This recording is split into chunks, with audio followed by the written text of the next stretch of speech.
Bonsoir. Bienvenue à cette séance régulière du Conseil municipal de la Ville de Boisbriand, ce mardi 7 juillet 2020, à laquelle assistent les conseillères et conseillers suivants. M. François Côté, M. Éric Rémy, Mme Christine Baudette, M. Jonathan Thibault, M. Daniel Kessler, Mme Karine Laramé, M. Jean-François Eck, Mme Laurie Doucet, sous la présidence de Mme Marlène Cordato, mairesse. Merci beaucoup, Mme. Bonsoir à tous. Merci et bienvenue à ceux et celles qui vont regarder cette séance municipale en web diffusion. Alors, comme à l'habitude dans les derniers mois depuis la pandémie, vous permettrez de faire une mise à jour sur le COVID-19 à la Ville de Boisbriand et dans notre région. Alors, en date du 2 juillet, les statistiques de cas testés positifs étaient de 254 pour Boisbriand. Il y en avait 1216 pour la MRC Thérèse de Blainville, donc les 7 villes qui la composent, incluant Boisbriand. Et pour la région des Laurentides, 3520 personnes. De ces personnes, il y en a 2526 qui sont des personnes qui sont guéries. Alors, si on revient sur les dossiers municipaux en lien avec la pandémie, alors depuis le 22 juin, l'hôtel de Neuville est de nouveau accessible aux citoyens, mais sur rendez-vous. Alors, les gens sont accueillis par un préposé à l'entrée et doivent respecter un protocole précis avant d'accéder aux services municipaux. Cette mesure permet de mieux contrôler la circulation et ça simplifie aussi le respect des consignes de distanciation physique à l'intérieur de l'hôtel de ville. Vous verrez que ce soir, on a un point à l'ordre du jour concernant le pourcentage d'intérêt. Alors, ce qu'on souhaite, c'est le prolonger jusqu'au mois d'octobre. Alors, on va en parler plus loin à l'ordre du jour. Au niveau des restaurants et des terrasses, la Ville de Boisbriand, c'est un peu différent de ce qu'on voit à Montréal ou dans d'autres villes qui ont des quartiers qui sont plus centre-ville ou village. On n'a pas ce genre-là à Boisbriand. On a regardé ici à l'administration comment étaient composés nos restaurants. La plupart sont soit dans des centres commerciaux, là, des petits centres commerciaux là, avec des stationnements devant, ou dans le secteur du Faubourg Boisbriand, qui sont des rues privées dans le secteur commercial. Alors, on ne pouvait pas là, de fermer de rues publiques pour donner accès à la voie publique pour les restaurants. Mais ce qu'on a fait, on a envoyé un message aux restaurateurs. En fait, on leur a dit qu'on était prêt à offrir notre soutien à tous les restaurateurs. Alors, toute idée, suggestion ou qui pouvait contribuer à faciliter leur transition parce qu'on sait que les consignes sanitaires qui sont établies sont contraignantes et ne leur permettent pas d'accueillir autant de clientèle dans leur restaurant et on est prêt à les aider de ce côté-là. Alors, on leur a dit de communiquer avec nous, avec le service de l'urbanisme. On n'a pas changé de réglementation, mais notre service de l'urbanisme regarde ça attentivement et on a beaucoup de tolérance et de flexibilité pour leur permettre d'atteindre ces objectifs-là. Alors, s'il y en a qui nous écoutent, vous êtes invités, si vous avez des idées, à les transmettre rapidement au service de l'urbanisme. Et nous, de notre côté, à la Ville de Boisbriand, on va tout faire pour être en mesure de donner suite à votre demande et en fait, on offre une plage de tolérance sur des mesures que normalement ne sont pas en place, mais c'est seulement pour le temps de la COVID et c'est pour vous aider à passer à travers cette période difficile-là. Les camps de jour municipaux ont débuté le 22 juin. On a débuté avec des petits ratios, ensuite on a augmenté les ratios et finalement on a eu une consigne dans les derniers jours nous permettant vraiment d'accueillir à peu près le même nombre de personnes qu'auparavant par groupe. Mais il y a quand même des mesures de distanciation physique qui sont mises en place. Notre personnel est là et jusqu'à maintenant, je peux vous dire que ça se passe très bien malgré les nouvelles façons de faire là, dans cette situation-là. On a plus de 1500 jeunes là, qui sont dans nos camps de jour. Au niveau de la fête nationale, bien, on avait une fête nationale différente pendant la pandémie. On l'a débuté, mais comme vous l'avez vu, on a eu un horaire le 23 juin. Alors, la soirée s'est terminée plus abruptement que prévu, malheureusement. Alors, on a remplacé aussi les beaux lundis qu'on faisait auparavant au parc Claude-Jasmin par des activités qui sont directement dans les quartiers. Hier soir, c'était dans le district Brosseau, donc dans le coin du parc 640. Il y avait un groupe qui déambulait de la musique. Alors, on essaie d'animer les quartiers La semaine prochaine, le 13 juillet, il y aura le district 3, le district Filion, donc nord et sud de la Grande-Côte, et le district 6, le district Labelle, derrière l'Arena. Alors, c'est les districts qui vont être visités. Le 3 et le 10 août, ça sera dans divers districts. Alors, malgré la pandémie, même si on n'a pas de rassemblement, on essaie d'amener la culture dans vos quartiers. Au niveau de la piscine municipale, elle est ouverte, mais il faut réserver en ligne. Au niveau de la bibliothèque municipale, la réouverture complète de la bibliothèque est prévue là, entre le 20 puis le 20 juillet et la fin du mois de juillet. Il y a des mesures qui ont été mises en place pour respecter les consignes sanitaires. Mais pour le moment, l'accès aux postes informatiques ne sera pas permis parce qu'ils sont trop près les uns des autres. Jusqu'à temps qu'on puisse avoir réglé cette problématique-là, on va les garder fermés. Mais l'important, c'est d'être capable de vous recevoir à nouveau dans la bibliothèque. Aussitôt que les informations vont être connues, elles vont être publiées par l'administration sur notre site Internet et le Facebook de la Ville. Alors, vous savez que depuis le 22 juin, le Québec a vécu plusieurs phases de déconfinement là, et ça va rapidement. Mais ça ne veut pas dire que le virus n'existe pas. Il faut donc continuer à être vigilant. Donc, vraiment, la collaboration de tout le monde est importante. Depuis le 1er juillet, la Ville de Côte-Saint-Luc exige le port du masque dans tous les endroits publics. Montréal se prépare à faire la même chose dans tous les endroits publics qui sont fermés. Alors, la réflexion s'impose de plus en plus. Le docteur Arruda, aujourd'hui, il y avait une publication de son message qui disait qu'il réfléchissait fortement à mettre ça en place également. Je peux vous dire que pour ma part, si ça venait de la santé publique, ça serait beaucoup plus facile pour nous à appliquer partout sur le territoire de la Ville parce que ce n'est pas de prendre ce genre de décision-là qui est difficile, mais c'est dans l'application à tous les jours. Alors, on va échanger, on va continuer de voir comment la santé publique se positionne. De notre côté, je vais aussi échanger avec mes collègues de la MRC. Je serai en mesure de transmettre ça à mes collègues du Conseil parce que comme dans nos secteurs commerciaux, c'est plutôt c'est assez régionaux. Alors, donc, il faut être capable, dans tout le commerce régional, être capable que cette information-là soit connue sur l'ensemble du territoire, donc pas juste dans celui de la Ville de Boisbriand. Alors, c'est des réflexions qui se continuent parce que c'est une réflexion qui est sérieuse. À compter du 13 juillet, vous l'avez vu, le port du masque va aussi être obligatoire dans les transports en commun, alors dans tous les autobus exo sur notre territoire, dans le train de banlieue, le métro. Alors, ici aussi, la collaboration de tout le monde est requise. C'est une question de respect, non seulement pour nous, mais pour l'ensemble des gens qu'on côtoie. On a aussi plusieurs personnes qui nous ont écrit ou qui ont eu des commentaires sur des débordements qu'ils ont vus soit à la télé, soit sur différents territoires ou des constats de non-respect de la distanciation physique. Alors, c'est important de continuer à appliquer les mesures de distanciation physique. Et si vous êtes témoin d'événements, c'est important de les ramener ou de communiquer avec la Régie intermunicipale de police Thérèse de Blainville. Alors, nous, la Ville, c'est correct que vous nous informiez, mais cette information-là doit se rendre à la Régie de police parce que comme ce sont des directives qui sont émises par le gouvernement et la Direction de la santé publique, c'est le service de police qui veille au suivi de ces règles-là. Alors, voilà. Il faut continuer. Il fait beau, on est content de sortir, on est content de voir des gens, on est content que vous puissiez encourager notre commerce local et nos restaurants, mais il ne faut pas oublier de suivre toujours les mesures.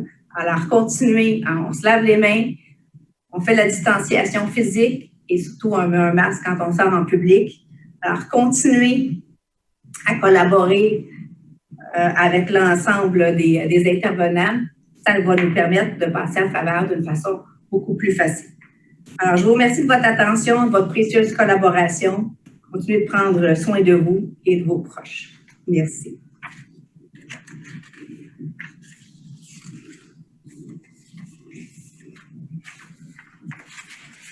Alors, on va débuter la séance. Avant de débuter la séance, on va débuter avec le moment de réflexion.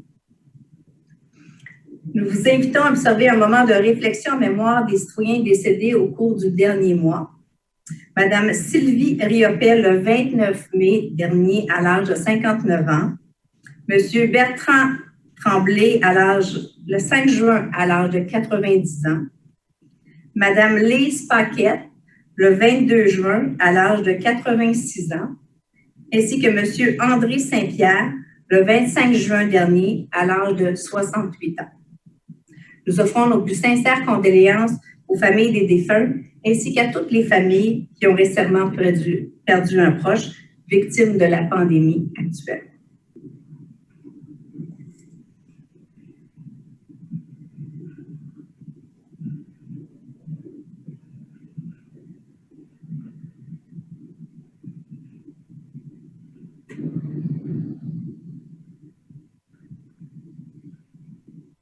Merci à tous. Alors, on va débuter avec l'adoption de l'ordre du jour. Monsieur Côté. Oui, alors je le propose. Alors, l'adoption de l'ordre du jour est proposée par Monsieur François Côté, appuyé par Monsieur Rémy. Oui, j'appuie. Merci. Alors, la période de questions des citoyens.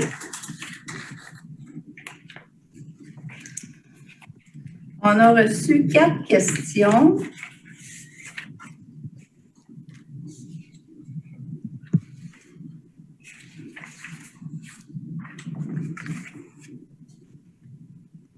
Alors, on a reçu de M. Stéphane Bourdon la question concernant la descente de bateau pour savoir s'il serait possible, celle qui est située près de l'autoroute 13, donc sur Terrasse Robert, avenue des Mille-Îles, qu'elle soit uniquement utilisée pour les résidents. Excusez-moi. Alors, on est présentement en train d'analyser cette option depuis la fin de semaine du 13 et du 14 juin et jusqu'à la fin août. Il y a un préposé du service des loisirs qui est sur place pour faire respecter le stationnement et aussi collecter des données à savoir qui fréquente la descente de bateau. À la fin de l'été, il y a une compilation des données qui va être effectuée et un rapport qui va être remis au conseil municipal pour qu'on puisse ensuite prendre une décision éclairée sur la question. Deuxième question que nous avons eue, c'est de Mme Isabelle Brunet. Qu'est-ce que la Ville compte faire avec les problèmes de stationnement au faubourg résidentiel? Alors, effectivement, c'est un secteur qui est développé en densité. Il y a des unités de logement. Chaque unité de logement est pourvue d'un espace de stationnement. En fait, le ratio est un peu plus bas que dans le secteur résidentiel. On avait pour ça fait un stationnement incitatif qui est dans le parc Wilfrid-Dion. Et on a également une entente avec le Centre d'excellence aussi pour d'autres places de stationnement, là, quelque peu. Et on a prévu, le conseil municipal a prévu à l'automne dernier, lors de la confection de son budget, de faire une étude de mouvement pour le faubourg pour mieux analyser la situation. Mais en raison de la COVID, l'étude a été retardée. On espère pouvoir la démarrer au début de l'automne. Et on a également des rencontres avec le grand syndicat de copropriété du Faubourg-Boisbriand pour voir comment on peut travailler à améliorer la situation. Il y a une question aussi de monsieur. En fait, on a 2 personnes qui ont posé la même question, monsieur Richard Corbeil et monsieur Daniel Toutan. Vous vous interrogez sur la présence de poteaux d'Hydro-Québec sur la piste cyclable du chemin de la Grande-Côte dans le secteur de la rue Hubert-Aquin. Et vous nous demandez si les poteaux seront retirés. Malheureusement, ils ne seront pas retirés parce qu'on n'a pas d'espace pour les relocaliser. Pour faire ça, il faudrait exproprier des terrains dans le secteur, ce que la Ville n'a pas fait. Et la décision a donc été prise quand on a fait la réflexion de garder les poteaux. Il y avait aussi un impact chez un des citoyens résidents, donc qui aurait, lui, il y avait une question d'auban, là, et ça prenait l'ensemble de son terrain. Alors, c'est la décision qui a été prise quand on a fait la réflexion du terrain. Ce n'est pas le seul endroit à Boisbriand où on a vu cette situation-là. On a la même chose sur le chemin de la Côte-Sud, dans lequel il y a une piste cyclable là, qui borde le chemin de la Côte-Sud et il y a aussi des poteaux d'Hydro-Québec qui sont dans cette emprise-là. Alors, c'est la décision qui avait été prise là, au moment de faire la réflexion du chemin de la Grande-Côte. Alors, voilà les questions que nous avions reçues pour les citoyens.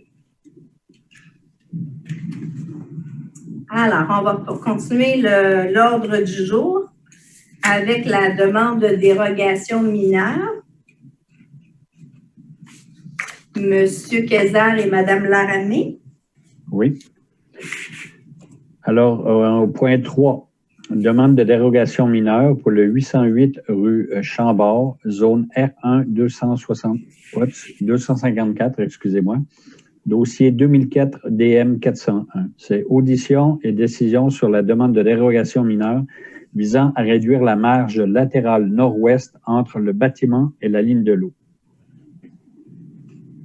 Donc, attendu que le rapport d'analyse préparé par le service d'urbanisme en date du 20 mai 2020 joint à la présente, considérant que la demande de dérogation mineure a pour but de régulariser la marge latérale du bâtiment principal afin de conclure une transaction immobilière, considérant que la construction date du début des années 70 et qu'elle avait fait l'objet d'un permis de construction, considérant que la dérogation mineure n'aurait pas pour effet de causer préjudice à la jouissance du droit des propriétaires voisins, considérant qu'un avis public a été publié le 17 juin 2020, il est recommandé d'autoriser, conformément à la recommandation du comité consultatif d'urbanisme du 27 mai 2020 portant le numéro R-20-CU-4318, la demande de dérogation mineure relative au bâtiment principal situé au 808 rue de Chambord sur le lot 2 107 641 du cadastre du Québec, circonscription foncière de Terrebonne dans la zone R1 254 visant à réduire à 4,17 mètres la marge latérale entre le bâtiment et la ligne de l'eau, représentant une dérogation de 0,33 mètres, soit 7,33 % inférieure à la marge minimale de 4,5 mètres prescrite à la grille des usages et normes du règlement ARV 1441. Est-ce qu'il y a des... Pas de questions. Non, il n'y a pas de questions, mais on a un certificat relatif à la consultation écrite. Oui. Alors, suite à l'avis public, les gens avaient l'occasion de nous faire part de leurs commentaires ou questions sur cette dérogation mineure-là. Nous n'avons reçu aucun document, aucune question non plus concernant la demande. Merci, Maître Ducharme. Alors, c'était proposé par M. Kézard et appuyé par Mme Laramé? Oui, je le propose. Au point 4. Point 4, oui, s'il vous plaît. Excusez-moi.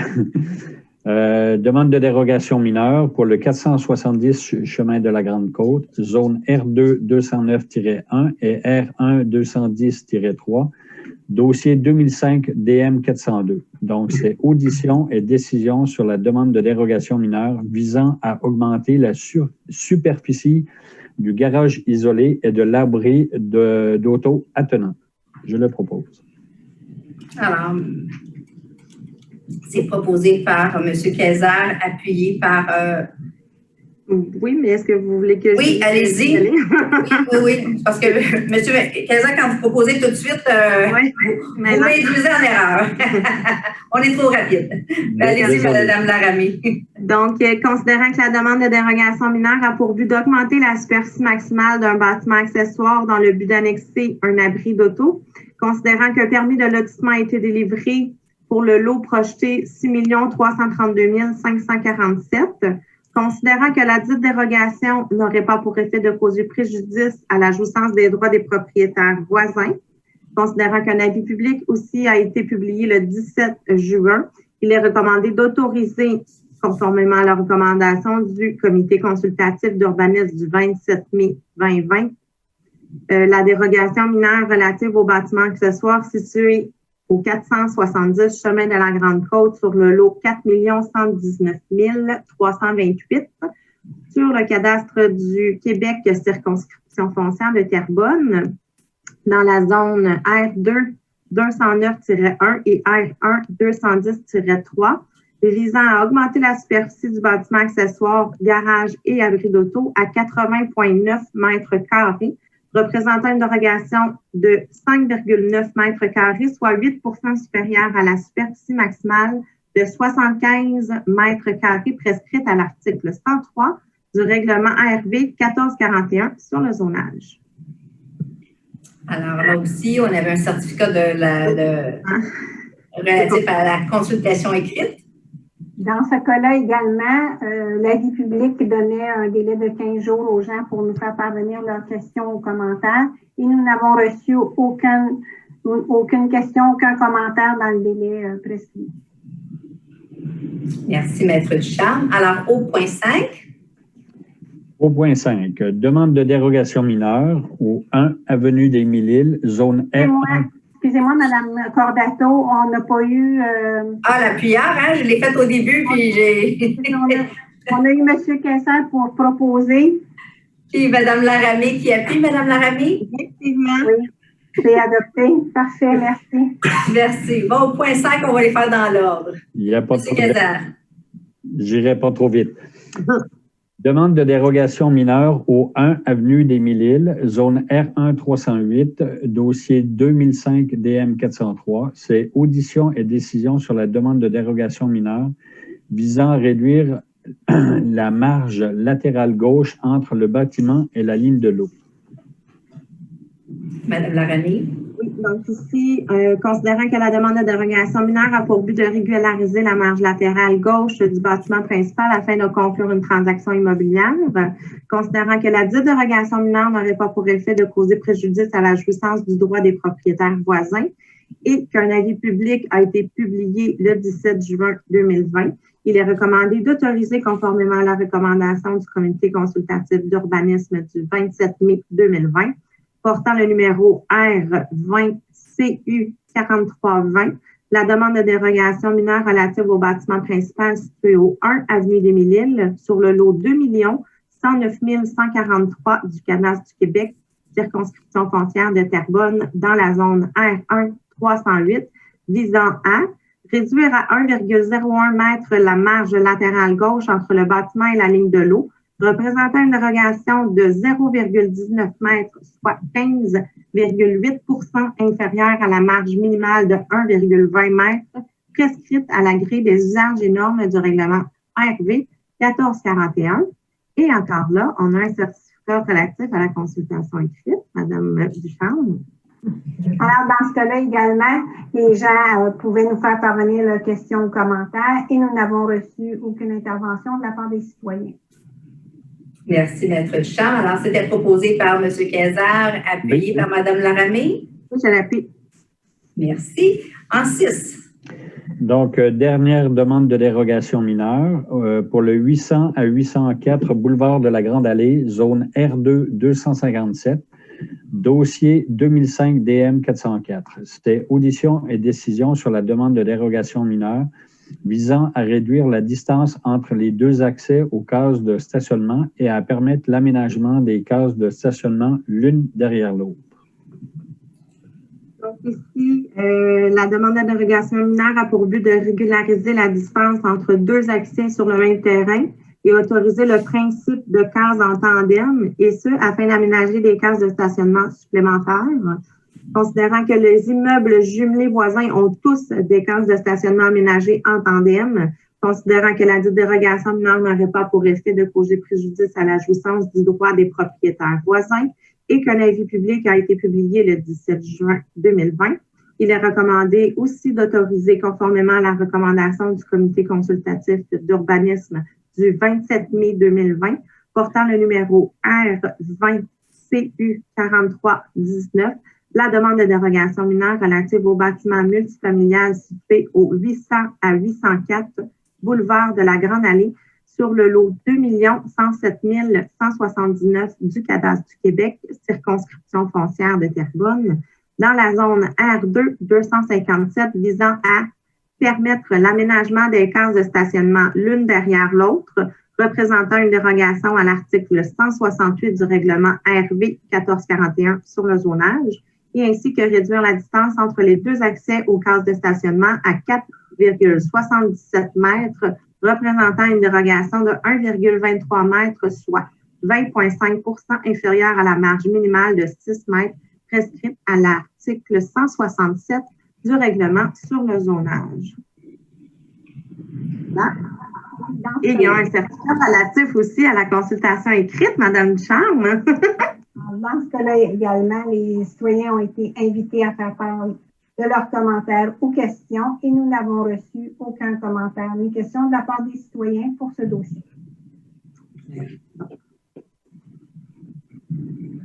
D'accord. Alors, c'était proposé par M. Kayser et appuyé par Mme Laramie. Oui, je l'appuie. Merci. Alors, dans les procès-verbaux au point 7, M. Rémy, s'il vous plaît.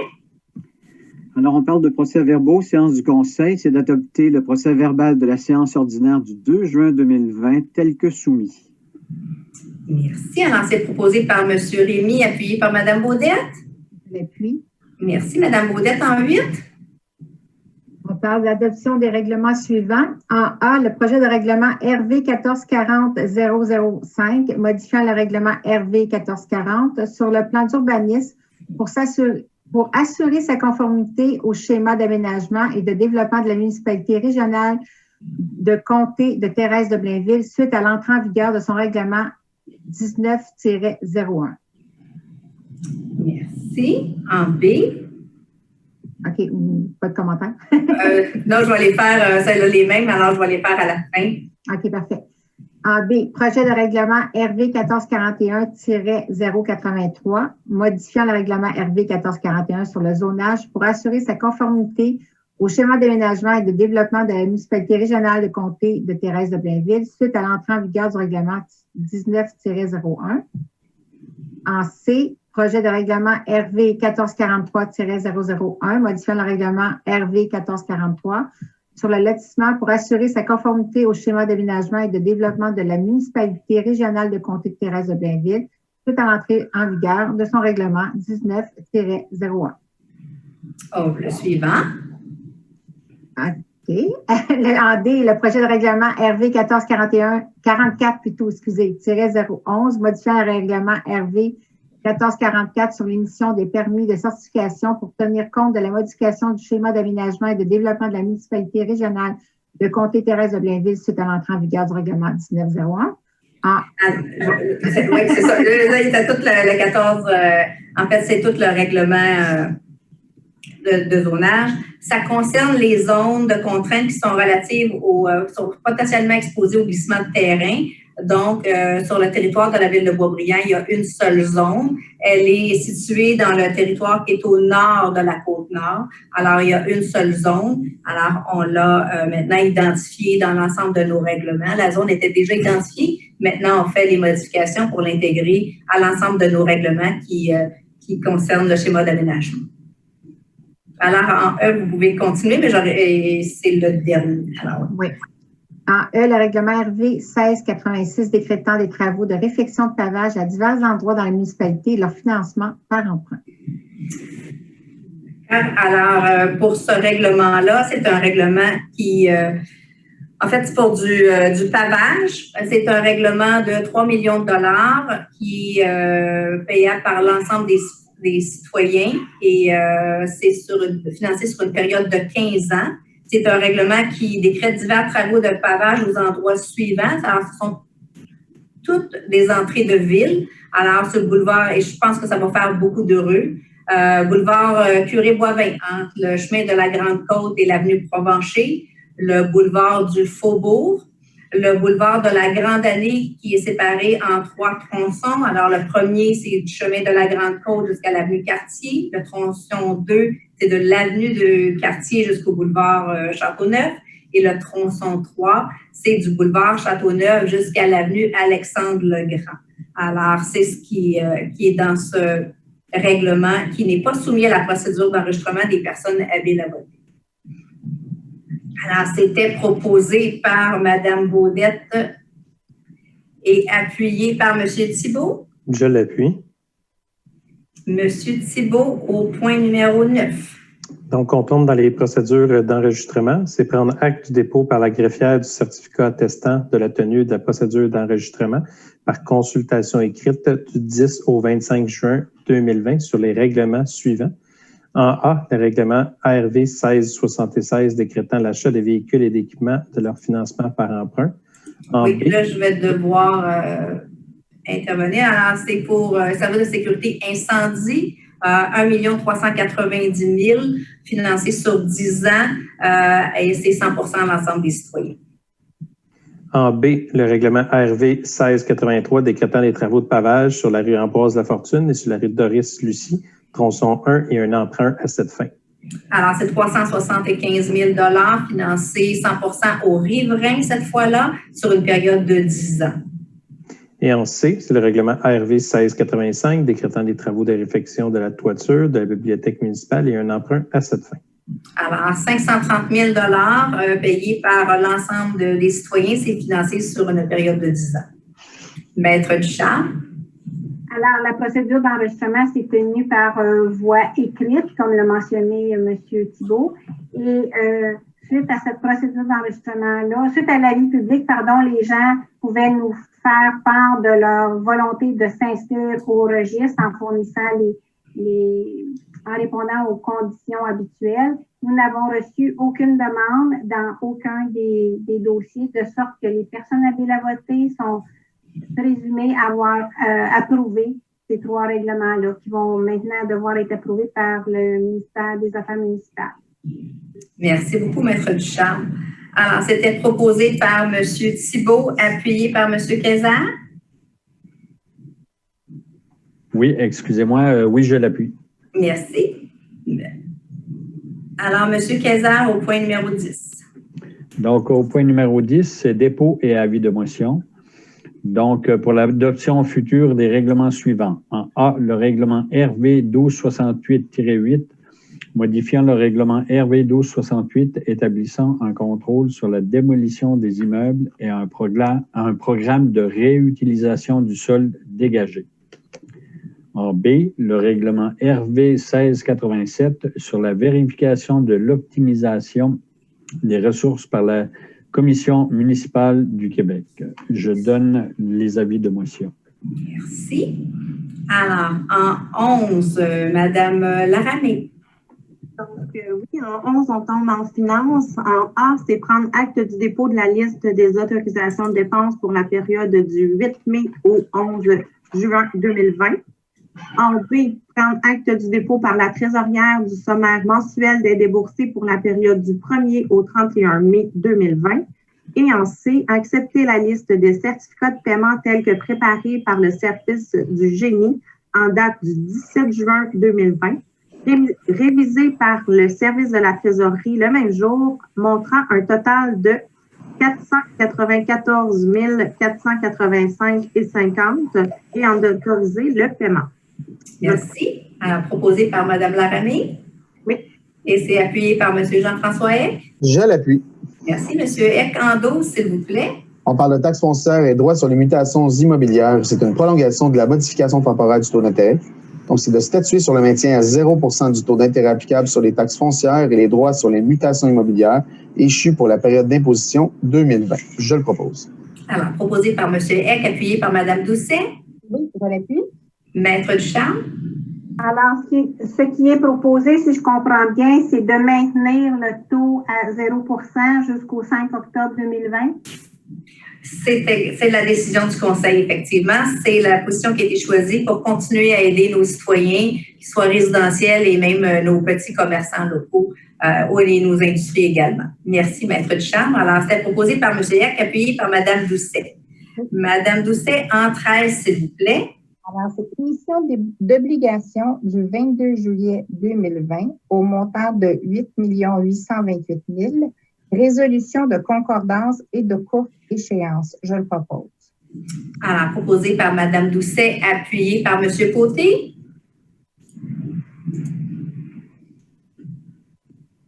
M. Côté, est-ce que vous appuyez? Désolé, encore le manque d'habitude de presser ce bouton. Oui, je l'appuie, en effet. Merci. Alors, M. Côté, en 14.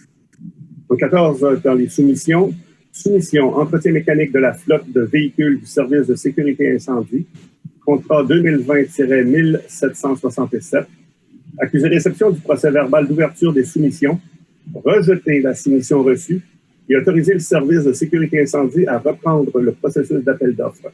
Je le propose. Alors, c'est proposé par M. Côté. Maître Ducharme, est-ce que vous avez quelque chose à ajouter? Je dirais que c'est suite à un appel d'offres public pour lequel la Ville a reçu une seule offre, laquelle a été ouverte le 16 juin dernier. Et suite à l'analyse de l'offre, la direction du service de sécurité incendie vous a recommandé de la rejeter et de reprendre le processus. Merci. Alors, c'était proposé par M. Côté, appuyé par M. Rémy. Oui, j'appuie. Merci. M. Rémy, en 15.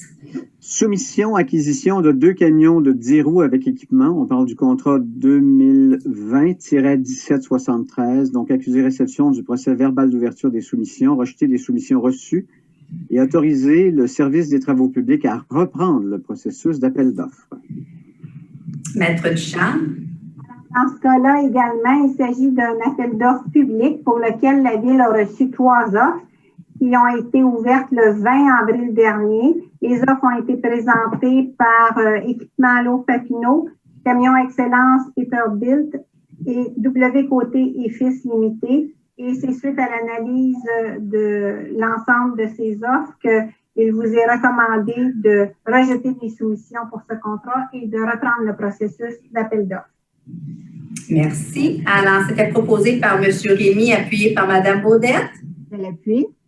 Merci. Mme Baudette, en 16. En 16, on parle de communication des citoyens aux élus. Prévoir que les communications des citoyens aux élus empruntant le site web de la Ville soient transmises directement et uniquement à l'élu désigné qui verra répondre aux citoyens. Alors, c'est proposé par Mme Baudette, appuyé par M. Thibault. Je l'appuie. Je vais aller au vote. Oui, M. Rémy. Oui, bien, j'aimerais qu'on aille au vote.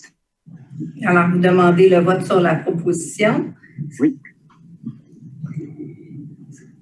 Excellent. Quels sont les gens qui sont en faveur de la résolution?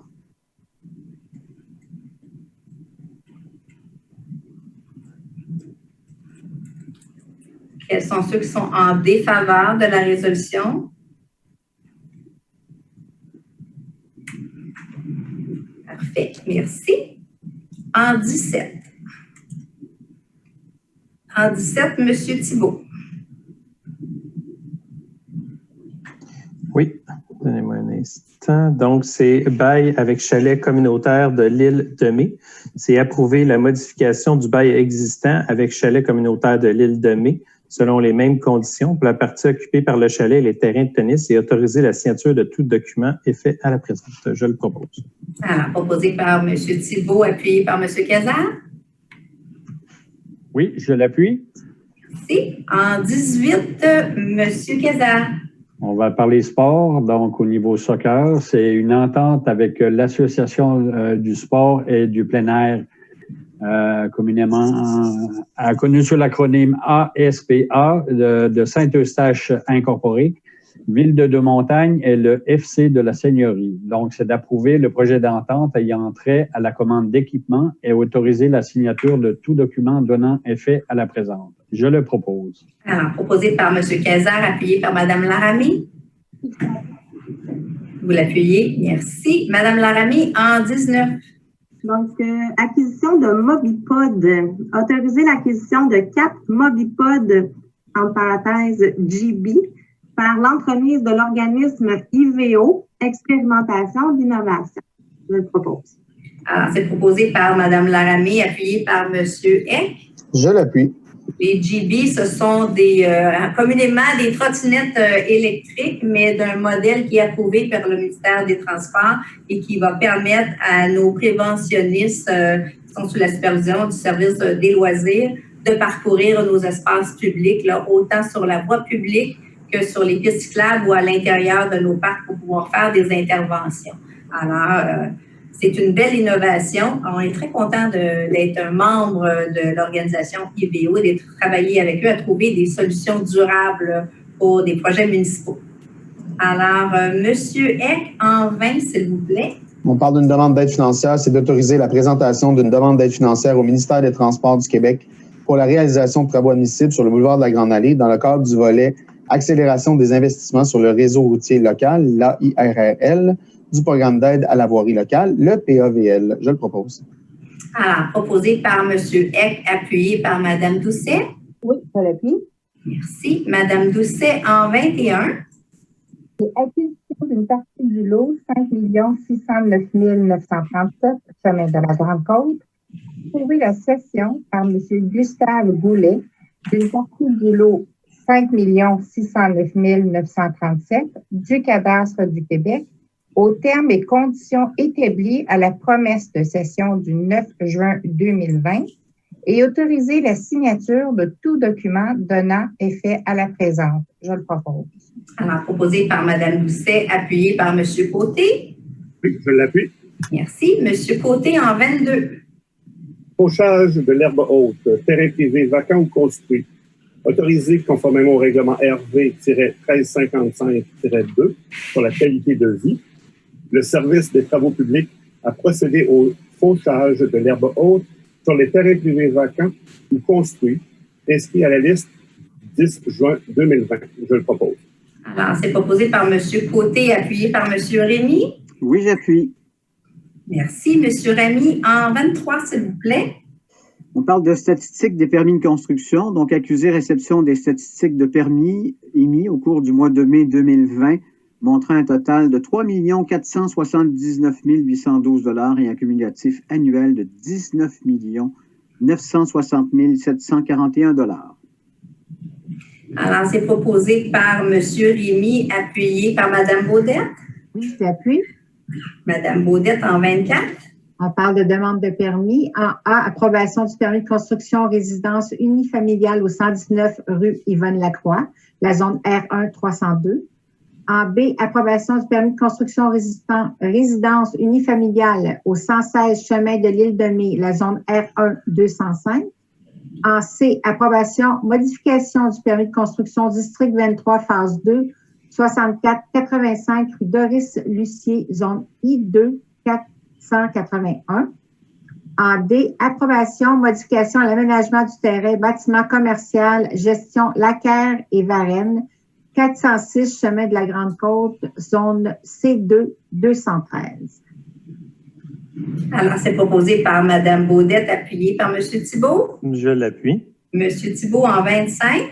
Donc, on parle de concept d'affichage. C'est l'approbation du 30, 60, 30, 66 et du 30, 70, 30, 78 chemin de la Rivière Cachée, la zone C2 430.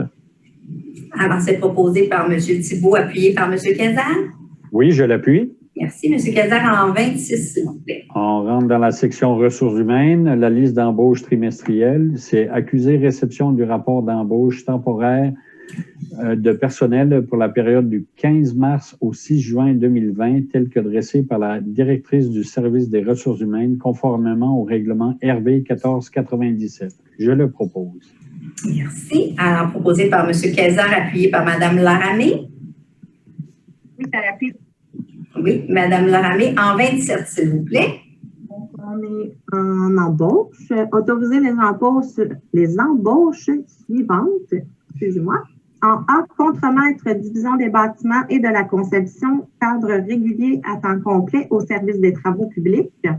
En B, greffier suppléant et juge de paix, cadre temporaire à temps complet au service juridique et greffe. Je le propose. Alors, il s'agissait comme contremaître de division des bâtiments et de la conception de Mathieu Jaudoin, qui est déjà parmi nous. Et en B, il s'agit de Mme Héloïse Villeneuve. Et maître de chambre, il faut apporter un correctif au document que nous avons reçu qui contient une coquille, je crois. Oui, c'est ça. On fait référence dans le calcul de l'expérience reconnue. On indique 3 semaines alors que c'est 3 années de service continu qui est reconnu à une clause du contrat de Mme Villeneuve. Alors, il s'agit juste de cette coquille-là. Excellent. Alors, c'était proposé par Mme Laramé, appuyé par M. Eck. Je l'appuie. M. Eck en 28. On parle de lettre d'entente avec le Syndicat canadien de la fonction publique, le SCFP. C'est d'approuver les projets de lettre d'entente suivants. Donc, en A, la lettre numéro 59 est entrée aux mesures temporaires liées au coronavirus, le COVID-19, le SARS-CoV-2, pour les salariés col blanc de la Bibliothèque du service des loisirs et autoriser la signature de tout document donnant effet à la présente. Et en B, on parle de la lettre numéro 60 ayant trait au poste temporaire de commis au service des loisirs et au poste temporaire de deuxième secrétaire au service de sécurité incendie et autoriser la signature de tout document donnant effet à la présente. Je le propose. Alors, c'est proposé par M. Eck, appuyé par Mme Doucet. Oui, elle appuie. Excellent, merci. Alors, ceci fait le tour de l'ordre du jour. Naturellement, on n'a pas de période, en fait, on n'a pas de questions pour les sujets qui sont à l'ordre du jour. On va passer dans la période, dans la partie des communications des élus. Pour ma part, j'aimerais d'abord offrir mes félicitations à Mathieu Jodoin et à Caroline Cyr pour ces nominations ce soir. Alors, on est content de pouvoir procéder à ces nominations. Je voudrais aussi remercier, en fait, le service des loisirs, d'abord pour tout le travail qu'ils mettent à se réinventer dans la tenue d'activités pour être capable, qu'on soit capable d'offrir des activités à nos citoyens. Alors, je parle des camps de jour, des activités culturelles, en fait, l'ensemble des activités qu'on offre. C'est vraiment, là, félicitations au service des loisirs qui est très créatif et réussit à trouver là, des façons de faire pour qu'on puisse se réaliser. Je voudrais aussi remercier le service des travaux publics. Je ne sais pas si vous voyez les aménagements paysagers qui sont faits, mais c'est de toute beauté. Alors, par les temps qui courent, l'environnement autour de nous est très important. Alors, merci pour le travail qui est fait. Non seulement sur les fleurs, mais aussi sur l'ensemble du territoire, parce qu'on est rendu début juillet, c'est notre 3e canicule. Alors, vous comprendrez qu'on a des employés qui travaillent dehors par des temps chauds. Alors, merci pour le travail qui est fait. Il faut le reconnaître. C'est pas toujours des conditions qui sont évidentes, mais le travail est toujours fait et toujours bien fait.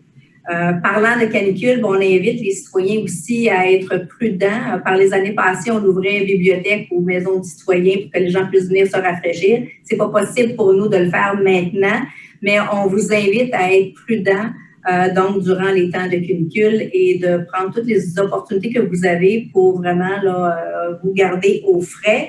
Mais notre piscine municipale est toujours ouverte là, sur réservation. Alors, merci de prendre soin de vous. On a également collecte de sang le 7 aujourd'hui et demain, le 8 juillet. Alors, il y a encore quelques places disponibles pour demain. C'est sur réservation. Alors, donc, il faut entrer en contact avec Emma Québec. Boisbriand Actif, ça continue malgré la pandémie. On est capable de le faire autrement. Alors, c'est au parc Claude-Jasmin. Jusqu'au 13 août. Alors, on a des mardis zen, on a des mercredis de la danse, on a des jeudis cardio. C'est sûr qu'il y a des accès limités parce qu'il n'y a pas autant de personnes qu'on peut accueillir. Il n'y a pas de prêt de matériel, alors vous devez apporter votre bouteille d'eau, vos effets personnels. Comme on vous l'a dit, la bibliothèque municipale va être réouverte d'ici la fin du mois de juillet. Et à partir du 9 juillet, donc mercredi, les citoyens vont pouvoir profiter d'une connexion Internet sans fil gratuite au parc René Lévesque sur la rue de la Bastille. C'est à partir d'un portable, votre tablette, votre téléphone cellulaire et ça s'ajoute à ceux qu'on a déjà installés pour brancher Boisbriand à l'extérieur. Alors, la maison du citoyen, la bibliothèque, le centre culturel, l'aréna, les parcs Charbonneau, Pèlerin et Régional. Et là, on ajoute le parc René Lévesque. Alors, voilà pour ma part les informations que je voulais vous transmettre et je cède la parole à mes collègues du Conseil. Madame Baudette. Bonsoir. Je vais être brève parce que ça va très bien. Madame Cordato a pas mal couvert tous les points sociaux de notre communauté. Pour ma part, en plus de vouloir vous souhaiter un très bel été et de profiter de vos vacances, je voudrais juste vous rappeler que cette année, c'est une année assez exceptionnelle où les gens, pour la plupart, vont la passer dans leur cours, en profiter autant en soirée qu'en journée. Donc, c'est sûr que c'est pas toujours évident. Tout le monde, on s'amuse. Puis la tolérance pour les cris puis les sons des enfants, moi, je pense que ça va de soi. Par contre, parfois, peut-être d'être un petit peu vigilant avec la musique. Votre musique, votre choix, votre goût n'est pas nécessairement celui du voisin. Et des fois, 1 heure ou 2, ça va, mais quand ça se produit pendant 8 heures de temps, on reçoit des petits téléphones de gens, mais on ne peut rien faire pour ça. C'est la régie de police dépasser certaines heures, mais à part ça, on ne peut rien faire. Et l'autre chose, la vigilance par rapport à vos feux. Quand vous faites on tolère les feux dans des foyers, là, avec les cheminées et tout, avec la part étincelle. Mais soyez vigilants si vous voyez que votre fumée va directement dans les fenêtres, surtout les soirées un petit peu plus fraîches, que les gens peuvent profiter d'ouvrir leurs fenêtres dans leur maison. Mais peut-être, je sais que c'est pas drôle, on aime ça en profiter, mais on a encore la chance, il y a encore la chance de pouvoir en faire, mais je pense que c'est avec le respect de tous et chacun. Fait que pour moi, ça va être tout. Je vous dirais qu'il y a un point pour lequel ce soir, j'aurais pu discuter, mais j'ai pas le goût. J'ai pas le goût cette semaine. Ce mois-ci, j'ai vraiment pas le goût. Fait que si j'ai y revenir, j'y reviendrai. L'important, c'est que je crois que c'est en bonne voie d'être corrigé. Donc, sur ça, je vous souhaite une belle été. Profitez-en, soyez prudents et surtout, pas de fausse fierté. Je pense qu'on le voit, on l'entend dans les médias, on rentre dans les commerces. C'est un respect pour tous et chacun. Portons le masque. Bonne soirée. Merci, Mme Baudette. Monsieur Thibault. Oui, alors, bonsoir à tous. Excusez-moi. Je vais l'avoir. Si je m'étouffe, c'est correct, on fera un petit mute. Donc, bonsoir à tous. Bon début d'été à tous. Moi, j'ai le goût de revenir sur un point à l'ordre du jour. Sur le point de la résolution au niveau de la communication des citoyens aux élus. C'est un point qui m'interpelle profondément. En adoptant ce changement au point 16, nous avons jugé que nous avons rétabli un petit peu plus de transparence et de bon sens. Je vous explique pourquoi. Depuis 1 an, Mme Cordato avait pris la liberté de se donner accès au courriel des élus municipaux que vous, les citoyens, avez pris le temps de nous écrire. Une nouvelle façon de fonctionner qui avait été élaborée sans le consentement des élus municipaux. Et c'est une façon de fonctionner totalement inacceptable. Oui, le maire, en effet, a un pouvoir de surveillance sur la ville, mais la loi est très claire. Les élus ne sont pas considérés comme des employés et à ce titre sont exclus de toute possibilité de surveillance, que ce soit des courriels, téléphones, peu importe la méthode utilisée. Tout changement, quel qu'il soit, doit être approuvé par le Conseil. Ce changement n'a pas été approuvé par le Conseil. Dans la loi, nulle part est indiqué que la mairesse peut prendre une décision sans l'accord du Conseil. Encore une fois, cette décision a été prise sans l'accord du Conseil. Non seulement il y a eu un manque de respect au niveau de la loi, mais en plus, il y a un manque de respect au niveau du code d'éthique et de déontologie, en plus de briser le lien de confiance envers vous, les citoyens. Cette façon de faire est inacceptable. Vous allez sûrement l'entendre, certains conseillers vont dire et crier haut et fort que le service à la clientèle des citoyens va en être diminué. 2 choses sur ce point.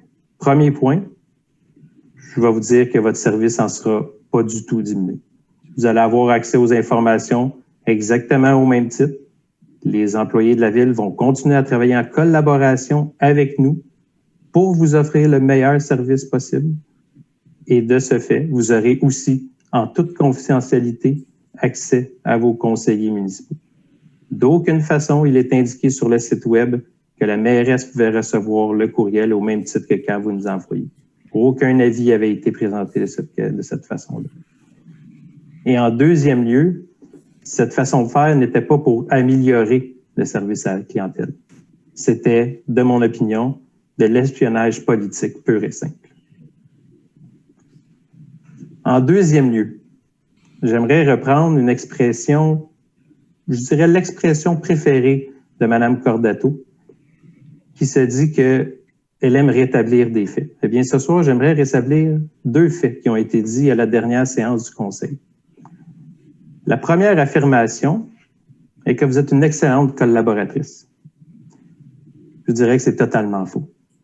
Votre style autocratique et centralisateur de l'information a été mis au neutre seulement parce que vous êtes rendu minoritaire au Conseil de ville. En deuxième lieu, vous parlez souvent de laver votre linge sale en famille.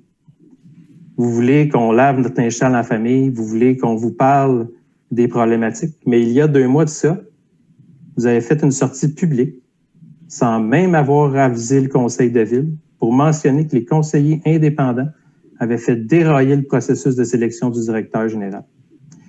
Encore une fois, on réalise très bien que vos bottines ne suivent pas vos babines. Madame Cordato est une spécialiste de l'expression parler des 2 côtés de la bouche et la meilleure preuve sort de celle-ci, comme en témoigne le dernier exemple. Pour terminer sur un point positif, parce qu'il y en a tout de même des points positifs, chers citoyens.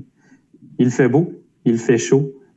C'est effectivement, soyez à l'affût, le service des loisirs vous a réservé de bien belles surprises au courant de l'été. Ils ont fait preuve d'une imagination incroyable et extraordinaire pour essayer d'offrir quelque chose d'unique dans un contexte unique.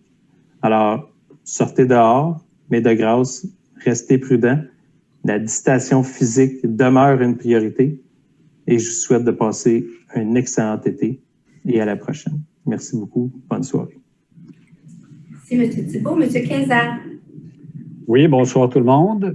Peut-être, Mme Cordato, vous avez fait une petite erreur tantôt quand vous avez parlé de Caroline Cyr. Je pense que vous vouliez nommer Héloïse Villeneuve. Oui, c'est ça que j'ai dit, hein? Oui. Fait que je me permets de vous corriger. Merci, c'est Madame, effectivement, Madame Héloïse Villeneuve Ouais. que je voulais, qui a été nommée greffier suppléant et juge de paix, cadre temporaire au service juridique et greffe. Merci. Ça fait plaisir. Comme de fait, M. Thibault, je ne peux, comment je dirais ça, qu'appuyer et approuver ce qui a été dit par M. Thibault. Comme de fait, moi aussi, je vais prendre une petite pause dans le sens que on commence à rétablir des choses. La dernière séance, on parlait de bashing et ainsi de suite, mais mon droit, qui est en ce moment, c'est de dénoncer des choses ou d'approuver ou d'appuyer des choses en séance du conseil. C'est ce qu'on fait.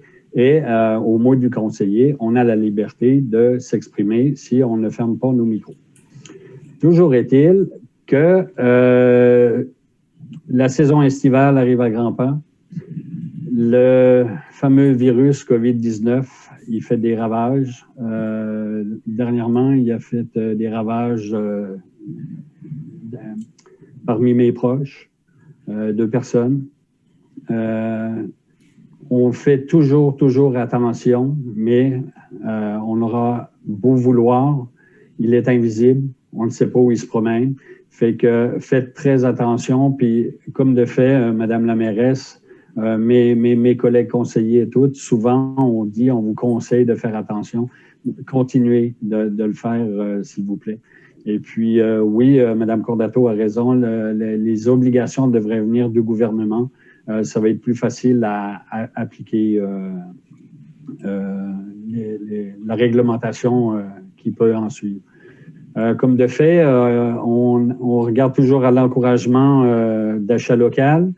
Aussi, on peut visiter notre belle province cet été aussi. Il y a malgré tout, on peut chercher à se promener et puis réserver des beaux endroits.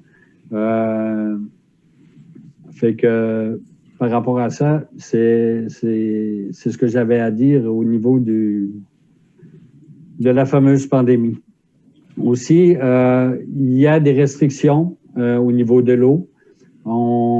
Faites attention, suivez les recommandations qui sont diffusées via toutes les différents médiums électroniques qu'on peut avoir, que ce soit les panneaux électroniques, le Facebook, le SAM ou ainsi de suite. Fait que, donc, le système automatique des appels qu'on a, si vous pouvez encore vous y inscrire si vous n'êtes pas inscrit. Et aussi, je terminerai simplement en vous souhaitant une très belle saison estivale. Et aussi, le petit mot de la fin, c'est chasser le naturel et il revient au galop. Merci à tous. Bonsoir. Merci, M. Quinzard. Mme Laramé. Oui, donc, bonsoir à vous tous. J'ai pas l'habitude d'être négative, mais ce soir, je tenais à vous exprimer mon exaspération à travailler dans un climat constant de suspicion et de hargne. Voir mes collègues de l'opposition dépenser autant d'énergie négative à chercher des bébites partout sans jamais rien trouver de tangible est vraiment très démoralisant à la longue et très lourd. Pourtant, une énergie positive peut être beaucoup plus productive et efficace pour nous, pour les employés, ainsi que pour l'ensemble de la ville et de ses citoyens. Il est toujours possible d'effectuer une vigie efficace, active, sans la lourdeur de tous les sous-entendus. Donc, j'aimerais par le fait même réitérer ma confiance dans l'administration qui souvent est suspectée, l'administration de la ville, et j'invite tous ces employés-là, en fait, à continuer à travailler comme vous le faites, parce que je trouve que vous faites vraiment du bon travail et vous nous aidez vraiment là, dans notre rôle de conseiller. Je souhaite aussi à tous un très bel été qui s'annonce encore très chaud. On en est à notre 3e canicule déjà, donc faites attention à vous, hydratez-vous et pour la cause, je vous souhaite de profiter sans propager. Donc, je vous souhaite une bonne soirée. Merci, Mme Laramie. Monsieur Eck. Bonsoir à tous. Merci à tous de visionner cette séance en virtuel. C'est un roller coaster pour moi ce soir. On va aller en bas, on va aller en haut. Je suis un peu pêle-mêle, je vais être un peu ad lib. J'ai quelques messages à passer, mais j'ai quelque chose à vous dire aussi. Donc, juste pour revenir sur la séance, oui, j'ai voté contre la résolution. La raison est fort simple. J'ai absolument rien à cacher, que ça passe par les serveurs de la ville. Le fonctionnement qu'on a présentement avec la ville, c'est que oui, on a une adresse corporative de ville.beaubriand.qc.ca. Oui, la redirection par le site web s'en va sur cette adresse-là. Par contre, on ne possède aucun accès direct à cette adresse-là. Et par la suite, les communications qui sont in and out entre les citoyens et nous sont par nos courriels personnels. Donc, par la suite, il n'y a aucun problème à pouvoir garder des conversations ou des éléments de nature confidentielle. C'est vraiment juste au niveau que ça vient. Est-ce que ça devrait être avisé? Peut-être. Peut-être que les gens devraient savoir que ce n'est pas seulement le conseiller. Est-ce que ça devrait seulement être le conseiller qui l'a? Je considère que s'il y a des services qui sont au courant de l'information qui vient des citoyens, ça peut aider à travailler tous ensemble directement et non pas de concentrer vers un seul conseiller qui, par la suite, va rediriger ça vers les services appropriés pour faire le suivi. Je pense que ça serait une économie, un gain d'efficience. Mes collègues n'ont pas vu de cette façon-là. C'est correct, on n'est pas obligé d'être d'accord. Par contre, c'est la raison pour laquelle, personnellement, moi, j'ai décidé de voter contre cette résolution-là. J'ai aucun problème à ce que ça passe par les serveurs de la ville et je ne considère pas que c'est de l'espionnage politique. Je pense que c'était comme ça avant, ça passait par le service à la clientèle, tout ça. Donc, je pense que c'est des grands mots à utiliser sans avoir aucune preuve de ça, mais c'est ça, faire de la politique, c'est vouloir montrer des grandes choses pour essayer d'avoir l'opinion publique de son côté. Encore une fois, la dernière séance, il y a des gens qui me disaient que j'étais arrogant, mais je regarde les visages de certaines personnes, l'arrogance resplendit dans vos visages. Pour revenir à Mme Doucet, l'arrogance, c'est pas nécessairement ce que je dégage. Je dégage de la confiance. Si vous le voyez comme de l'arrogance, je suis désolé, c'est votre interprétation à vous. Par contre, je suis quelqu'un d'excessivement confiant et j'ai toujours dit toute ma carrière que l'arrogance et la confiance, c'est une fine ligne.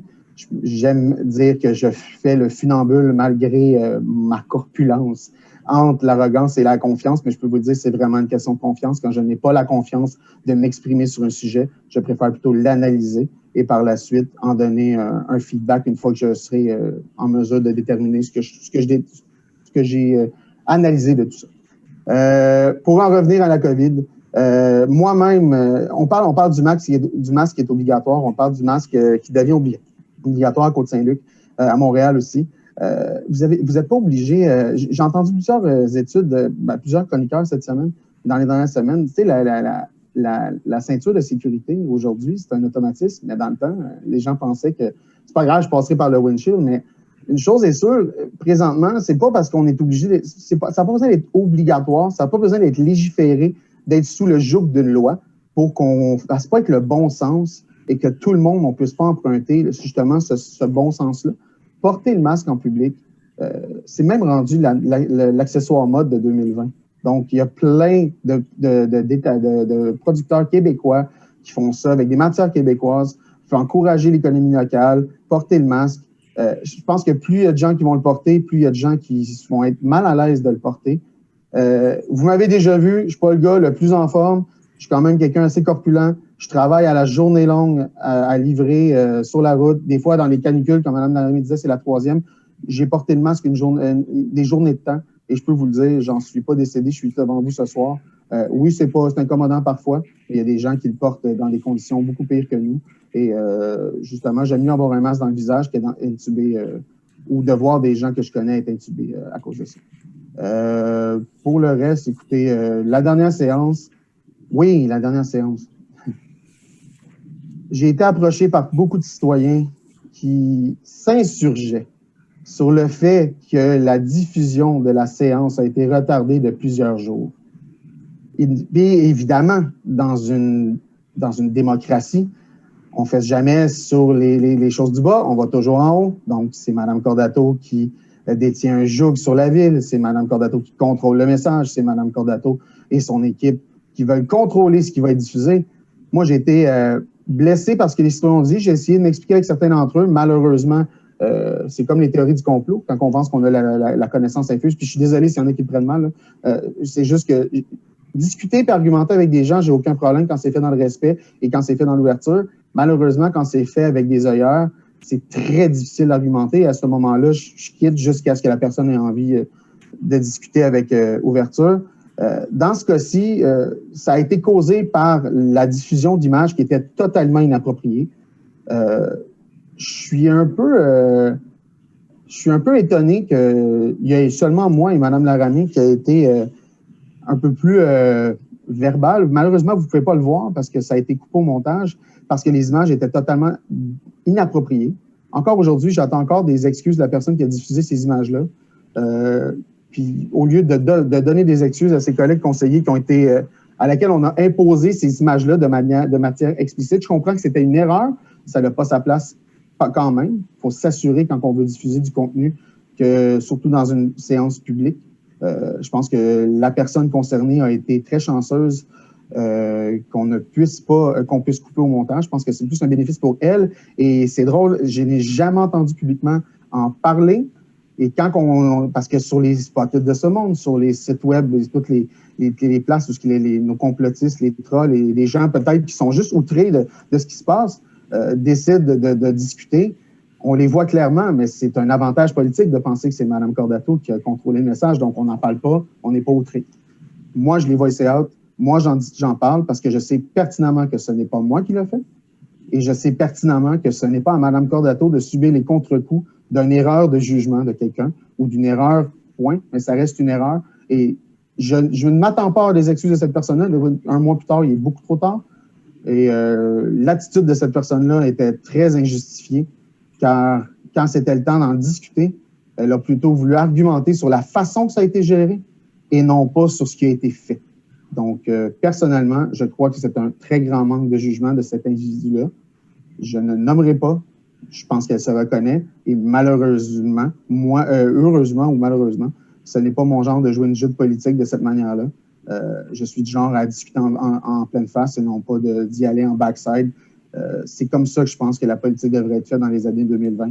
C'est de face à face, directement, de manière transparente. S'il y a des collègues à moi qui pensent que je ne suis pas transparent, je les invite à discuter et argumenter avec moi. Ce sera tout pour moi aujourd'hui. Je veux juste souhaiter un bel été à tout le monde. Découvrir le Québec, je le parcours à toutes les semaines. Découvrir le Québec. Il y a des entreprises incroyables, il y a des restaurateurs du coin qui font des pieds et des mains. S'il vous plaît, gardez une paix sociale, assurez-vous qu'on puisse continuer à profiter de notre été. Il n'y a personne qui veut retourner en confinement. Je peux vous le garantir.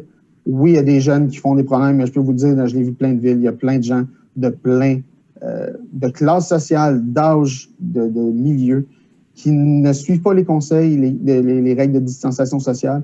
Donc, j'aimerais profiter de mon été. Je suis certain que vous avez envie de profiter de votre été. Travaillons tous ensemble. Protégeons-nous pour protéger les autres. Et ce sera mon mot à moi. Je passe donc la parole à mes collègues restants et je vous souhaite un très bel été. Merci beaucoup et bonne soirée. Merci, M. Eck. Mme Doucet. Oui, alors, bonsoir, citoyens.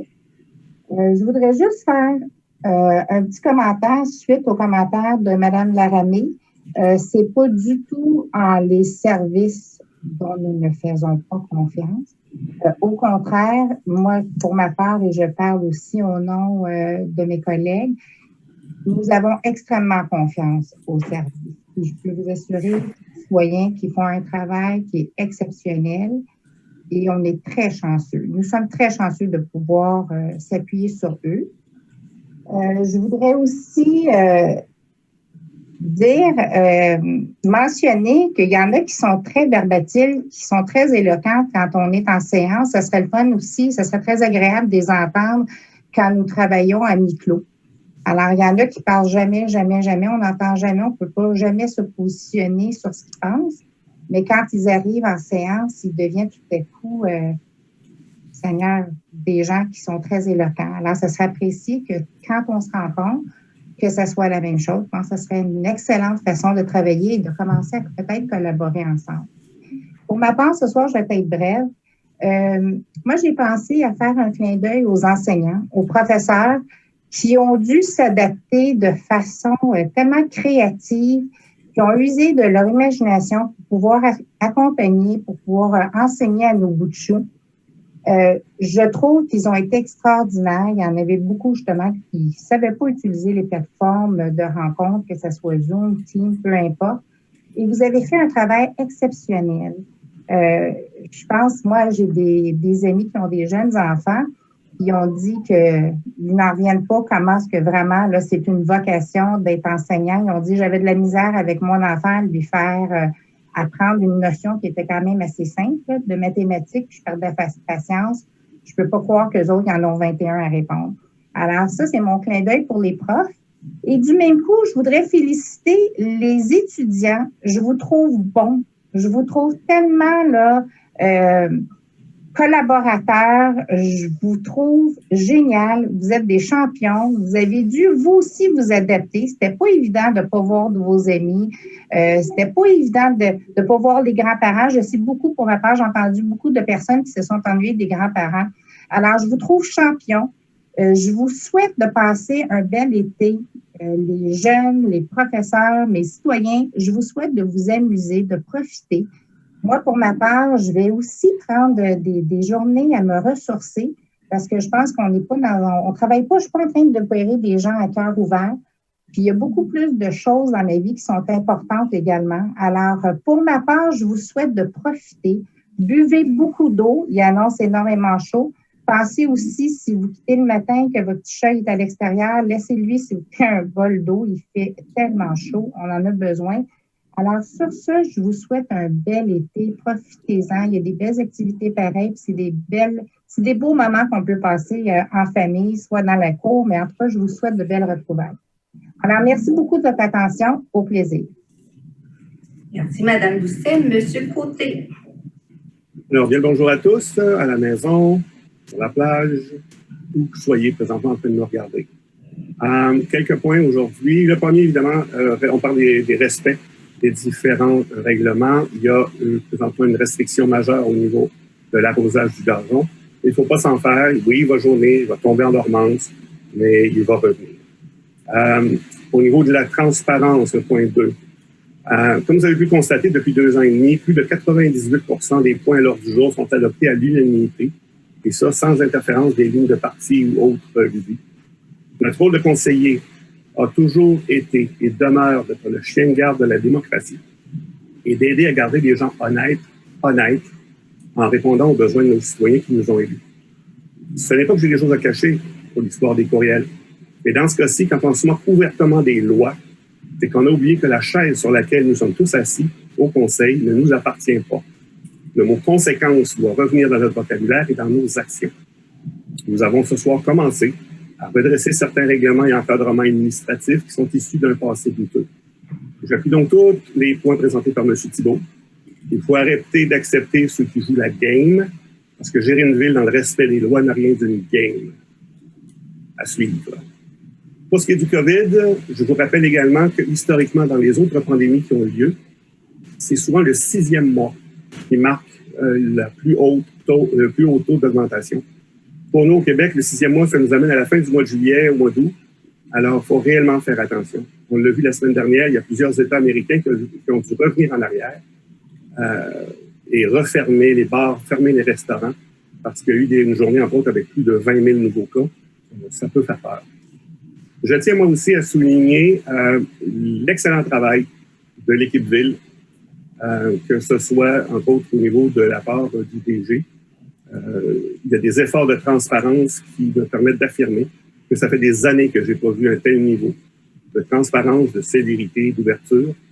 C'est très rassurant. Merci pour ça. Puis au niveau des employés, que ce soit les cols bleus, les cols blancs, les pas de colle parce qu'il fait trop chaud, encore une fois, merci beaucoup d'être au poste. Merci beaucoup de faire attention à vous. Et les résultats présentement, pour certaines personnes, semblent peut-être ne pas avancer assez vite. Et je sais que vous travaillez fort. Et je sais que ça avance. La situation est la même partout sur la planète. Alors, il faut prendre ça avec un gros grain de sel. Alors, merci au DG, merci aux employés, parce que ce n'est pas à ce niveau que se situe le problème. Merci. Merci, M. Côté. M. Rémy. C'est moi qui termine la marche ce soir. Ça m'est souvent arrivé. Merci de me donner la parole. Je salue tous nos citoyens et citoyennes qui regardent la web diffusion. Merci d'être là. C'est important que vous le soyez. Vous savez, il fut une époque où le mot du conseiller était l'occasion de vous donner des bonnes nouvelles. Ça, c'était avant le virus. Mais là, je ne parle pas du coronavirus, mais de l'ego-virus 2021. C'est comme ça que je l'appelle. C'est un virus qui affecte les 5 conseillers soi-disant indépendants. Depuis l'an dernier, ils ne s'occupent pas vraiment de leur quartier, tâche pour laquelle ils ont été élus en novembre 2017. Ils font ce qu'on appelle communément de la petite politique. Vous savez, celle qui est mesquine, celle qui est hargneuse, celle qui est pleine de sous-entendus. Ils mettent en ce moment, et vous l'avez probablement vu ce soir, peut-être plus dans d'autres séances, mais je pense que c'est le moment pour moi de remettre les pendules à l'heure. Alors, ils mettent tous les efforts à mettre des bâtons dans les roues de la ville en mettant en doute les décisions et orientations de nos directeurs de service, en épargnant, entre autres, le service des incendies. Allez donc voir pourquoi. Ils doutent d'avis juridiques, de firmes externes et même ceux de la greffière si ceux-ci ne leur donnent pas raison ou leur prouvent qu'ils ont tort. Ils tentent, entre autres, d'utiliser notre directeur général par intérim, M. Lapointe, pour le mettre entre l'arbre. Ça, c'est la direction générale et l'écorce, la politique. Et c'est encore arrivé aujourd'hui, imaginez, mais une chance, M. Lapointe a vu neiger avant. Et tout ça, c'est un manque total d'éthique et de respect de leur part. Ils tentent aussi, par tous les moyens, de nuire à notre mairesse qui a mené avec diligence et assurance notre ville, nos citoyens, nos employés, à travers les pires moments de l'histoire de Boisbriand. Puis là, je vais vous en citer quelques-uns. On parle de corruption, collusion, inondation, tornade, pandémie et bataille juridique absolument gigantesque qui auraient pu mettre notre ville en faillite financière ou en faillite territoriale, sanitaire et affecter le bien-être et la sécurité de nos 27 000 citoyens. Écoutez, ils n'ont même pas eu la décence lors de notre dernière séance du Conseil de se réjouir de notre récent surplus budgétaire de 9,5 millions de dollars. Avez-vous entendu ça? 9,5 millions de dollars. Et une partie de cet argent, pour vous le dire, si jamais vous l'avez manqué, va être dirigée vers la création d'un fonds où nous pourrons nous-mêmes, avec cette réserve, nous payer des infrastructures sans ajouter de pression sur le compte de taxes de tous nos citoyens, qu'ils soient résidentiels, commerciaux ou industriels. Entre vous et moi, là, ça aurait été la moindre des politesses d'être content de voir le fardeau fiscal de leurs citoyens être allégé. Ils n'ont même pas eu cette décence. Je veux juste vous rappeler que notre dette depuis 2009 n'a jamais cessé de diminuer sous la gouverne de notre mairesse. Notre ville, quoi qu'ils en disent, est bien gérée. Les chiffres parlent d'eux-mêmes. Nos parcs et infrastructures sont bien entretenus. La ville, vous le savez, elle est sécuritaire. Les comptes de taxes sont raisonnables. Les maisons se vendent à bon prix à Boisbriand et dans un temps record, imaginez. Ça parle, ça. Nos services sont de qualité, les citoyens sont fiers de leur ville, mais eux, les indépendants, ne sont pas fiers. Ils sont pas fiers. Non, ils essaient de vous faire croire que notre mairesse ne fait pas bien la mission pour laquelle elle a été élue et que vous lui avez confiée depuis 2009. Savez-vous, écoutez, ils ont l'indécence de l'accuser de manque de transparence alors qu'ils sont eux-mêmes opaques, paranoïaques et malhonnêtes. Vous connaissez sûrement l'expression qui dit que si tu veux tuer ton chien, tu dois dire qu'il a la rage. Marlène n'a pas la rage. Marlène a le courage. Et ça, c'est un mot que les indépendants ne connaissent pas beaucoup, ça. Le courage que les indépendants n'ont pas imaginé. Ils sont déjà en campagne électorale alors qu'ils reçoivent un salaire jusqu'en novembre 2021. Et non, ils ne sont pas en train de vous servir, ils sont en train de se servir eux autres mêmes. Vous vous souvenez sûrement de la phrase de Michelle Obama qui disait « When they go low, we go high ». Quand ils s'abaissent, on s'élève. C'est pas le genre de discours que j'aime faire à la séance du Conseil. Vous savez, je suis habituellement assez léger, mais là, je suis un peu tanné, j'en ai plein mon casque. En parlant de bassesse, on l'a atteint le mois dernier, cette bassesse-là, avec la diffusion pendant la séance du Conseil. Mon ami Jean-François Eck, mon collègue, a été bien doux d'épargner la personne qui a fait cette gaffe-là. Je n'aurai pas cette décence-là. Vous allez m'excuser parce que je ne veux pas éclabousser tout le monde. Il y a quelqu'un qui a fait ça et cette personne-là devra répondre de ça. C'est M. François Côté. Ce manque de jugement évident de ce dernier a empêché la diffusion de notre séance qui a nécessité, imaginez, plusieurs jours de travail, d'avis juridiques et de montage, plusieurs versions là, pour être finalement mises en ligne. Alors, c'est pour ça que la séance du Conseil n'était pas en ligne. Pas parce qu'on avait complété et coupé des affaires parce que ça ne faisait pas l'affaire de la mairesse. C'est parce qu'il y a un conseiller qui s'est mis les pieds d'un plat. Hein? Mais aucun indépendant ne s'est insurgé pour ce manque d'éthique de leurs collègues imaginés. Et ce collègue-là, depuis le début qu'il est élu, il multiplie les bévues. Alors, on voit où il loge. Et là où il loge, c'est franchement désolant. Je vais continuer à vous inciter à garder votre distance. Je vais faire une blague, je ne le ferai pas. Là. Gardez le masque, il y en a qui en portent. Mais surtout à faire bien attention à vous. La pandémie n'est pas terminée. Tous ensemble, on va passer au travail. C'était mon mot pour ce soir. J'aurais aimé qu'il soit plus souriant, mais c'était important pour moi de mettre les points sur les i et les barres sur les i. Merci. Merci, M. Rémy. Deux choses. En fait, je veux revenir et reféliciter à nouveau Héloïse Villeneuve, à laquelle je me suis trompée de nom tantôt. En fait, je regardais mes notes et c'est moi qui ai écrit le nom, un autre nom. Alors, félicitations, Héloïse. Je voulais m'assurer que la soirée de ta nomination, ça soit une soirée particulière. Alors, je te remercie à nouveau.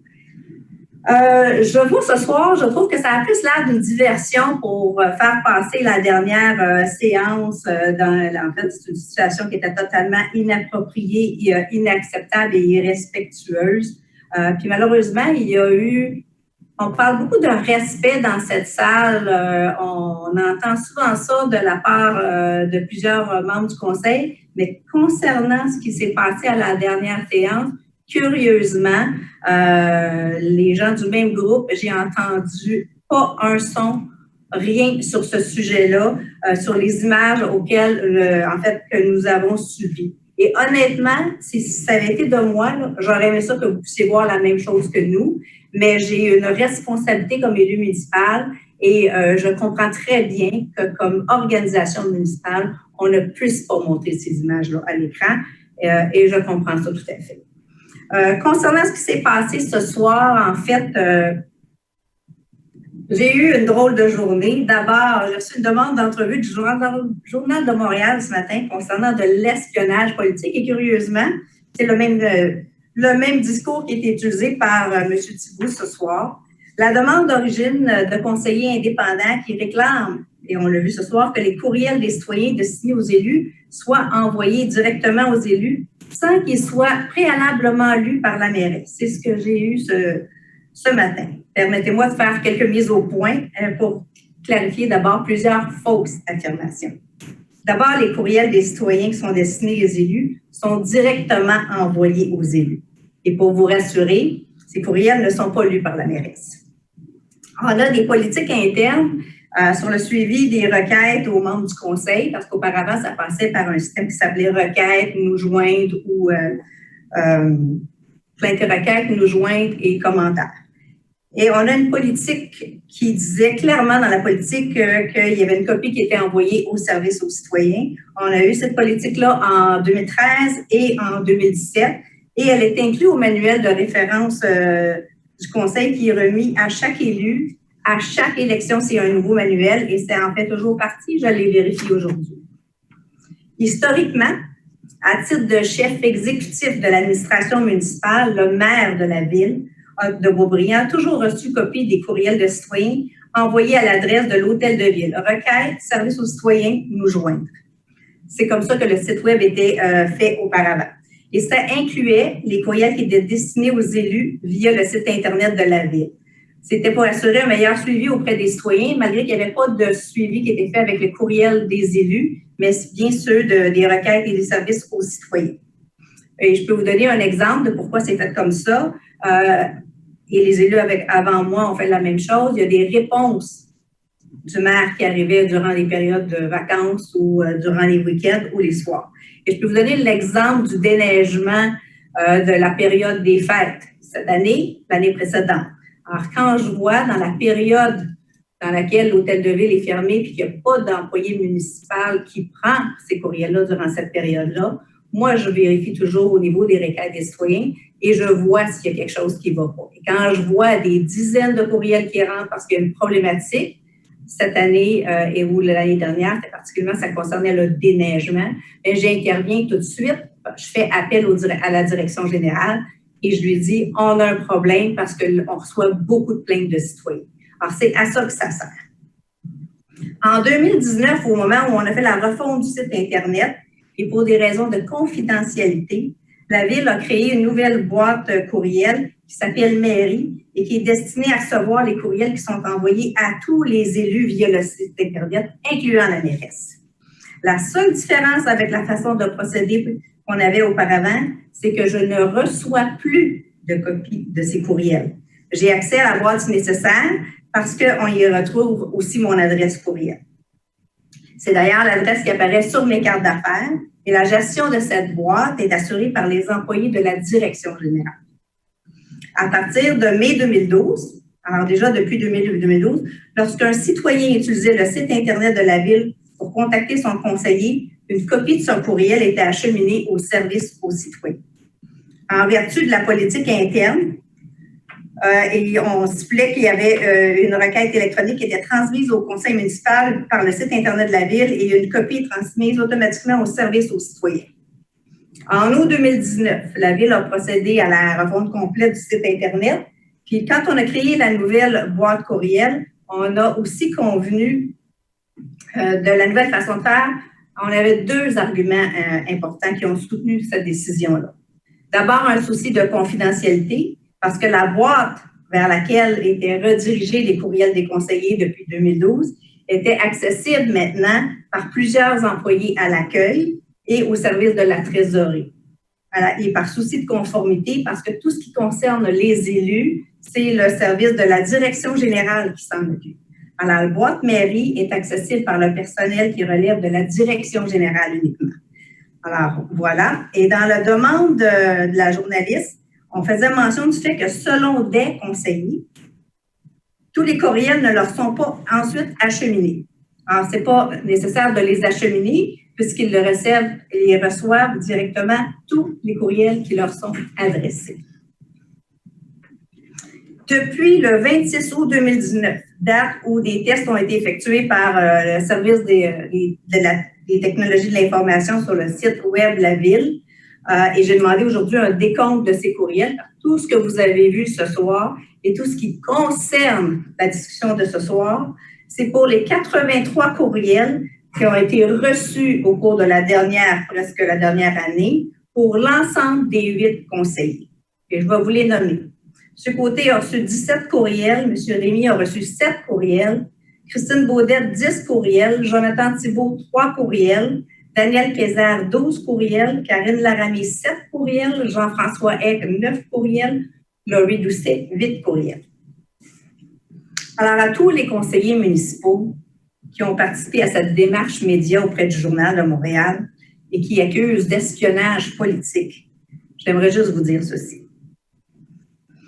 Vos accusations sont graves, mais aussi sans fondement. C'est une démarche de désinformation. Puis ça a eu des conséquences bêtes et inutiles aujourd'hui. Vous avez mobilisé plusieurs employés municipaux pour que je sois en mesure de bien répondre aux questions et surtout que je puisse rectifier les faits. Alors, il fallait faire la vérification de c'était quoi les dates, combien de courriels, c'était quoi la procédure avant, depuis quand, et on est remonté, là, je vous dirais, aux années 2000. Alors, la transparence et l'honnêteté, ce sont des règles fondamentales en démocratie. Alors, il ne s'agit pas juste de les décrier, mais il faut aussi les appliquer. Insinuer des accusations aussi graves que gratuites, le faire sciemment dans le seul but de nuire, tout en faisant perdre de l'argent des citoyennes et des citoyens, c'est pas digne d'élus censés représenter la population. Ça aide en rien, c'est pas constructif, ça contribue pas aux enjeux, qu'ils soient politiques ou administratifs. Ça nuit à la saine gestion des fonds publics et à la démocratie. Je vous invite, encore une fois, d'abord à administrer des fonds publics dans le respect des gens qui en assument les coûts, nos citoyens. Ça doit être notre seule motivation, celle d'être au service de notre population. Alors, je vous invite à y réfléchir avant de sortir n'importe quoi.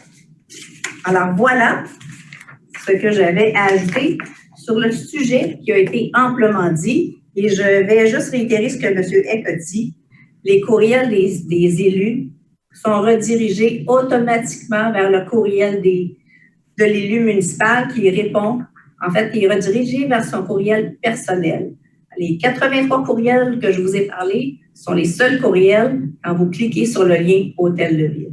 Alors, et le reste de la conversation, c'est un échange qui passe uniquement par le courriel du conseiller.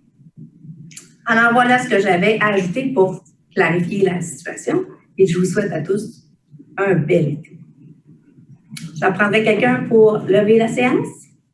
Monsieur Rémy, Monsieur Thibault. Bonne soirée à tous.